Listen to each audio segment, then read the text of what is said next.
모든 코인 커뮤니티에서 뭐라 그랬죠? 해리스는 반암호화폐고 친암호화폐인 트럼프가 반드시 당선돼야 된다고 했었죠. 역사적으로 민주당 정치 후원금은 실리콘밸리에서 나왔기 때문에 암호화폐 업계를 민주당 해리스는 저버릴 수 없을 겁니다. 우리 암호화폐 시장 올해 겨울 따뜻한 겨울이 될 것 같습니다. 해리스 가상자산 언급이 나왔습니다. 제가 요거 해리스가 직접적으로 언급하기보다는 부통령이나 아닌 관계자가 언급할 걸로 봤는데 이렇게 직접적으로 언급을 했어요. 우리가 암호화폐 시장 활성화 시킬 거예요 라고 얘기는 할 줄 알았는데 이렇게 직접적으로 언급할 줄까지는 몰랐어요. 요게 주는 의미가 뭘까? 우리 코인 시장이 진짜 간단한 게 하나 알려드릴까요? 우리 암호화폐 커뮤니티 막 분석하시는 분들 이제 또 해리스 또 칭찬 글들 나오기 시작했어. 그동안 게리 겐슬러나 해리스 당선되면 안 된다, 잘라야 된다, 트럼프가 대통령이 돼야 된다, 그렇게 트럼프 얘기를 하시던 분들이 갑자기 또 해리스도 괜찮다.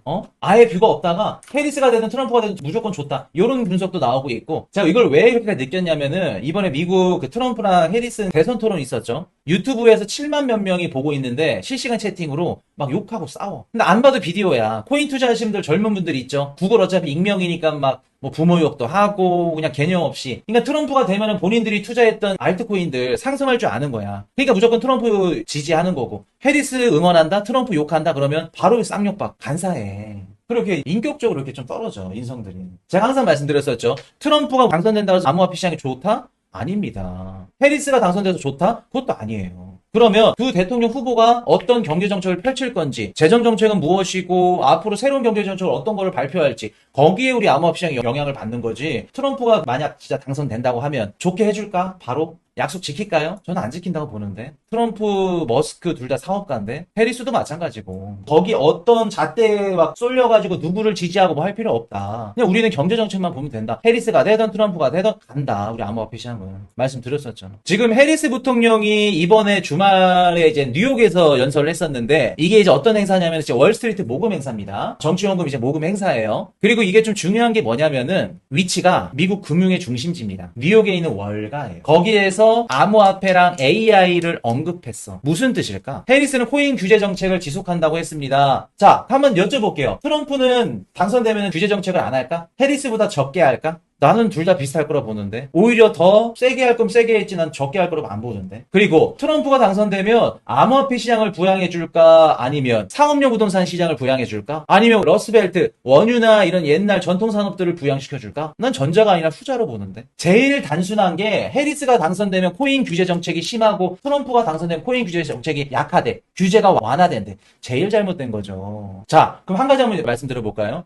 지금 해리스 캠프에 정치 후원금을 지금 대주는 애들이 누굴까? 정치 후원금을 지원해주는 애들이 실리콘밸리, AI 기업들, 블록체인 하는 애들, 우리가 알고 있는 뭐 샘 알트만, 일론 머스크, 그리고 뭐 피터 틸, 이런 애들이 다 실리콘밸리죠. 이런 애들이 자금을 대주고 있습니다. 얘네 민주당 정치 후원금을. 근데 규제를 빡세게 해서 얘네를 죽일까? 그냥 저렇게 쓰시는 분들은 유튜버 분들이나 분석하시는 분들 떠들어댄 거 칼럼들 보면서 그냥 보고 싶은 것만 보는 거야. 본인을 대통령으로 당선시키게 해준 정치 후원금을 내주는 그 알짜비 기업들을 규제를 시키고 없앤다? 어불성설이죠. 말도 안 되는 거죠. 이번에 해리스 부통령이 그동안 언급을 안 하다가 이번 자리가 왜 중요한 좀 자리였냐면은 직접 연설하는 거 뉴욕에서 대선 전에 마지막 연설이에요. 그리고 월가에서 이렇게 연설을 했고 월스트리트 모금 행사에서 얘기를 했다는 거는 두 가지 의미가 있는 겁니다. 첫 번째, 해리스 민주당 측에서는 월가 금융지, 금융중심, AI부터 시작해서 암호화폐 우리 부정적으로 생각 안 해. 우리 친화적이야. 친화적인 성향을 어떻게 보면 시장에 언급을 했던 거죠. 시장에서 우리는 친화적이야 라는 걸 얘기하고 싶었을 거고, 두 번째는 이대로 놔두면 어떻게 된다? 지금 최근에 트럼프가 디파이 관련해서 프로젝트 발표했죠. 디파이 프로젝트 발표한 이유가 뭘까? 진짜 디파이의 이런 가능성을 보고 트럼프가 암호화폐 시장을 좋게 봐서 한 걸까? 가족들이? 아니면 디파이를 통해서 정치 후원금을 모집하려는 이유일까? 그러면 만약에 트럼프가 디파이를 통해서 정치 후원금을 모집해, 그러면 해리스 입장에서는 뉴욕 중심, 미국 구명의 중심인 뉴욕 월가에서 우리도 암호화폐 좋습니다. 쓱 흘려줘야겠죠. 왜? 디파이 통해서 그 트럼프 대선 캠프 쪽으로 자금 이동을 차단시키는 거죠. 견제할 수 있겠죠. 선거 자금을. 이해되셨어요? 해리스가 지금 당장은 코인 관련해서 규제를 더 빡세게 할 수밖에 없죠. 왜 그럴까? 지금 정권을 쥐고 있잖아. SEC나 연준에서 암호화폐 업계를 빡세게 할 수밖에 없어. 왜? 모든 지방은행, 미국의 지역은행들 모든 문제들은 암호화폐에서 터질 가능성이 높거든. 왜? 컨트롤 못하니까 지네가. 그러면 당장 9월달, 10월달 대선 전까지는 암호화폐 시장을 딱 잡고 있어야 돼. 규제를 해야 돼. 하기 싫어도. 그러면 대선 이후부터는 그때부터는 상관없다는 겁니다. 그러니까 이런 것도 정치적 이런 것도 입지들, 주장들, 이유들 이런 것들을 모르면 해석이 안 돼.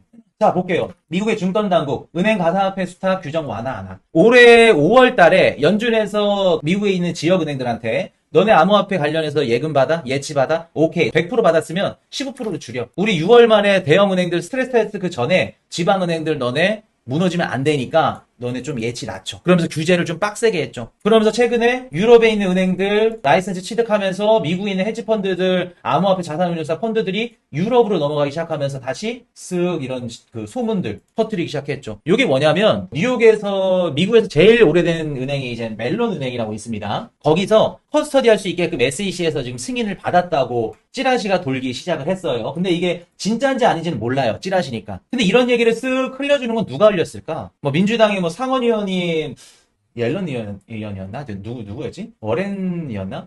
미국의 민주당의 상원의원이 쓱 흘렸다고 합니다. 그 관계자가. 무슨 뜻이에요? 거기에다가 해리스가 뉴욕 금융 중심지인 월가에서 암호화폐 좋다고 얘기를 해줬어. 뻔하잖아. 우리 민주당도 트럼프만큼 암호화폐 좋아해요. 우리 찍어주세요. 표심이죠. 이런 얘기 쓱 흘리면서. 대선 직전에 가니까 어떻게 보면 위험성이 최대한 이제 낮아지겠죠. 규제나 이런 것들 다 안전장치 걸친 다음에 대선 직전에 크립토 관련해서 어떻게 된다? 여론몰이를 시작했죠. 그래서 우리가 그냥 단순히 미국의 대통령이 그렇게 뽑히냐 안 뽑히냐 그렇게 생각하시면 안 되고 정말 치밀해요. 돈이 얼마나 왔다 갔다 하는데. 우리 흔히 얘기해서 영화나 이런 드라마 보면은 며칠에 무슨 악재 퍼뜨리고 무슨 호재 기사 퍼뜨리고 다 스케줄표가 짜여 있어. 이거 그냥 즉흥적으로 했다는 게 아니라는 겁니다. 11월 딱 전에 9월 말부터 10월 전에 이제 거의 대선 직전 한 달 전부터 암호화폐 크립토 유권자들 잡겠다. 민심 잡겠다. 그래서 월가에서 이런 은행들 은행 가상화폐 수탁 규정 완화하나 이런 것들 커스터디 해주나 이런 은행들 이런 소문들 싹 흐트르면서 정책몰이를 하는 거죠. 여론몰이를. 여기다 또 뭐까지 있었어요? 최근에 SEC가 비트코인 ETF 옵션 승인을 시켜줬죠. 자, 그래서 일단은 민주당도 그렇고 해리스도 그렇고 앞으로 우리가 조금 기대해볼 만한 건 뭐 있냐면 사주에 해리스의 새로운 경제정책이 발표될 겁니다. 근데 저는 이 경제정책에서 우리 암호화폐나 비트코인 관련된 얘기가 나올 확률은 1%로 봅니다. 마음 같아서는 90% 됐으면 좋겠는데 아마 안 나올 거예요. 나오지는 않을 건데 만약에 그 1%의 확률로 해리스의 새로운 경제정책에 암호화폐 언급이 조금이라도 있다. 그러면 이번 주는 롱입니다. 그리고 나서 시장의 추세까지도 바뀌어버릴 수도 있는 가능성 존재해요. 근데 이제 그렇게 롱으로 갈 확률은 1%로 봐요. 아마도 경제정책에 암호화폐 언급은 안 할 겁니다. 우리가 너무 확대 해석을 하면 안 되니까. 그래서 이런 것들이 없다고 하더라도 경제정책 발표가 안 되더라도 지금 해리스나 트럼프나 미국의 대통령 후보는 암호화폐 시장을 안고 간다. 이러면 우리는 4년 뒤가 더 흥미롭겠죠. 이번 연도 오케이 좋아. 엑시트 잘해가지고 뭐 현금 많이 늘리면 좋지. 근데 저는 더 기대되던데. 전 해리스가 이번 주말에 이렇게 얘기하고 나서 지금 당장 좋겠다. 우리 코인 시장 폭등하겠다라고 생각한 게 아니라 야 4년 뒤에는 진짜 막으려고 해도 막을 수 없겠구나. 저는 올해보다 4년 뒤가 더 기대되던데. 변태라서 그런가?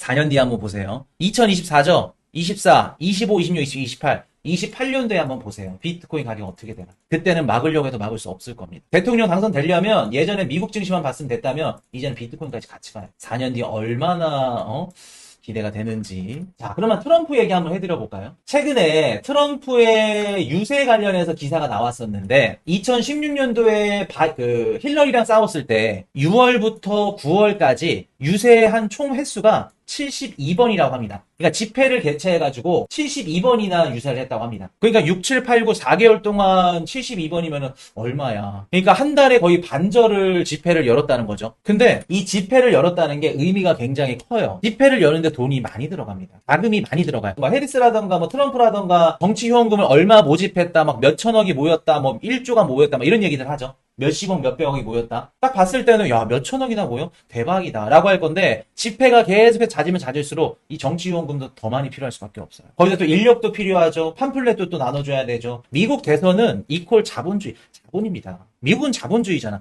돈 많은 애가 미국 대통령 당선될 확률도 높은 거예요. 정치 후원금이 얼마나 많냐에 따라서. TV도 또 우리 CF도 나가잖아. 광고도. 그렇기 때문에 무조건 대선에서는 자본주의가 굉장히 많이 영향을 받는다. 근데 트럼프가 지금 2016년도에 6월부터 9월까지 72번의 집회를 개최했는데 올해는 얼마나 했을까? 6월부터 9월까지 얼마나 했을까? 2016년도에는 72번, 올해는 24번, 3분의 1밖에 안 됩니다. 이런 얘기들 나오니까 트럼프 캠프에서 뭐라 그러냐면 야 어차피 전 대통령이고 인지도 있는데 무조건 트럼프 되면 다 알잖아. 그만큼 유세에 나설 필요 있어? 그리고 좀 나이도 많고 굳이 왔다 갔다 할 필요 있어? 이런 얘기를 쓱 흘립니다. 그 예전에 2016, 뭐 2020년도 미국 대선 때 후보들이 막 나와가지고 집회도 하고 막 이렇게 여론몰이도 하고 그런 것들 한번 생각을 하면서 한번 대조를 한번 해볼게요. 트럼프가 최근 들어서 올해 이번 대선 때 팟캐스트나 뭐 X나 아니면 뭐 이런 비트코인 각종 컨퍼런스나 이런 행사의 참석 빈도수가 높지 않았나요? 2016년도에 비해서, 20년도 비해서도. 16년도, 20년도에 비해서 올해 유독 X나 팟캐스트, 컨퍼런스, 뭐 유튜브, 이런 무슨 방송, 이런 거는 집회가 아니라 행사라고 표현을 합니다. 자, 보통 행사의 의미는 뭐냐면 저비용, 고효율. 저렴한 비용으로 고효율을 낼 수 있는 게 행사예요. 예를 들어서 뭐 얼마 전에도 일론 머스크랑 트럼프랑 X에서 같이 방송했었잖아요, 팟캐스트.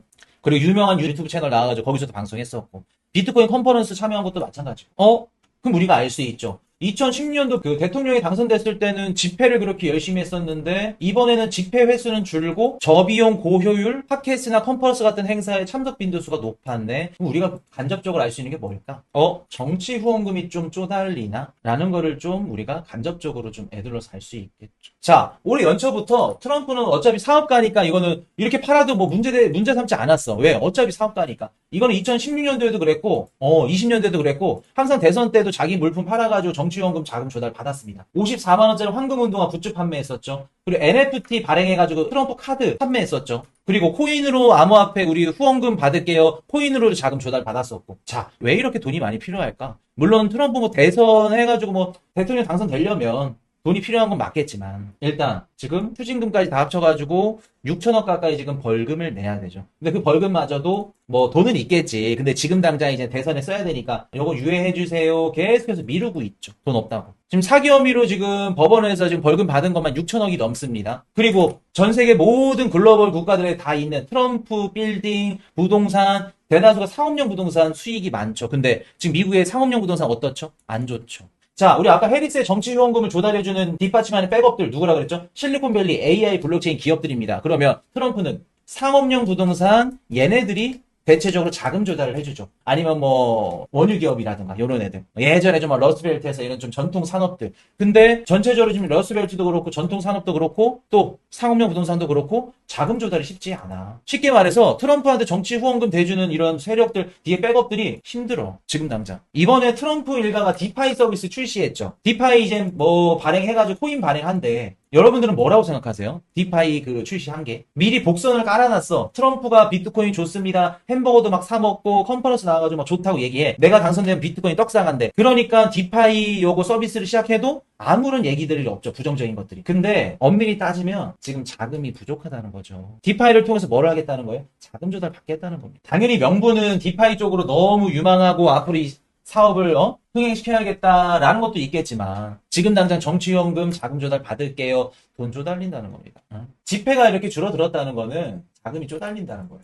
3분의 1 가까이 줄어들었다는 거예요. 그래서 이게 막바지로 갈수록 해리스의 힘이 조금 더 세지는 것 같기는 한데 저는 트럼프가 당선될 걸로 봅니다 라고 생각을 했죠. 근데 지금 모르겠어요. 고민됩니다. 만약에 트럼프가 패배한다, 이번 대선에서. 그러면 자본적인 이런 정치현금 이 부분이 조금 결여되지 않았을까. 자본이 조금 쪼달리지 않았을까. 이 부분이 좀 핵심적으로 패배 원인이지 않을까. 라는 생각을 좀 해봅니다. 그래서 일단은 해리스 부통령이 암호화폐 시장에 대해서 긍정적으로 이제 대표적으로 언급했기 때문에 향후 뭐 한두 개 정도 기사 더 나올 겁니다. 민주당에서도 이제 암호화폐 좋습니다. 좋아합니다. 여론몰이 시작할 거고 10월달 뷰 나쁘지 않습니다. 11월 대선 전까지 민주당도 좋아하고 공화당도 좋아하고 이렇게 샤라웃을 계속해서 해준다 그러면 우리 암호화폐 시장에는 부정적인 거는 없다. 괜찮아 보인다.